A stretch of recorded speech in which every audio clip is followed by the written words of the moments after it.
Hi, this is Scott Alexander with Coldwell Banker Patterson Properties in San Angelo, Texas. And I'm going to visit with you today about something I think is a really important issue, and that's appraisals. Specifically, appraisals that come in for less than the agreed upon sales price.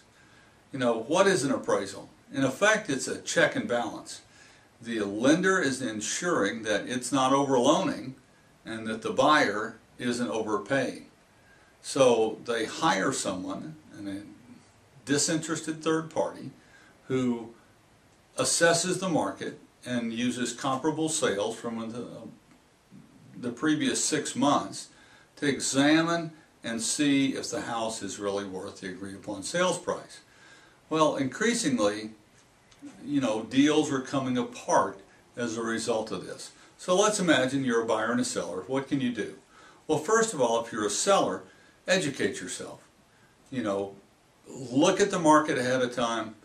Make sure you have a thorough understanding of your house's value. You have to be realistic and price your house accordingly. If you're a buyer, do the same thing.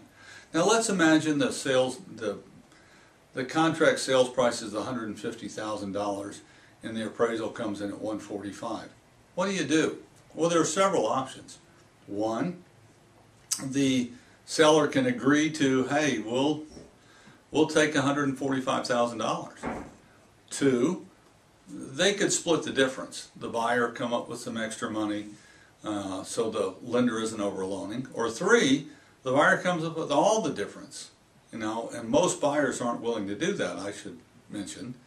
But that's something that can happen. The two parties, the buyer and the seller, have to come to an understanding and agree on. Now, if I'm the seller, then I've got to think about protecting my interest. If I'm the buyer, I've got to do the same thing.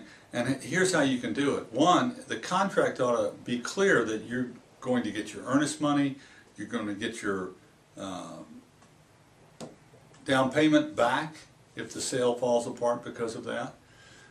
Secondly, you have the right as a buyer to ask for maybe a second appraisal, to see it and see if the appraiser has chosen good comps, and maybe you get a second appraisal. If I'm the seller, it's also an idea to maybe get the house appraised before I put it on the market, and then you have a very thorough understanding of what a disinterested third party, an appraiser, thinks about the value of your home. So this is something we all ought to think about. It's a really important issue, and of course it's a sticking point in a lot of real estate sales these days. If you have any questions, give me a call. Of course, 325-450-5099.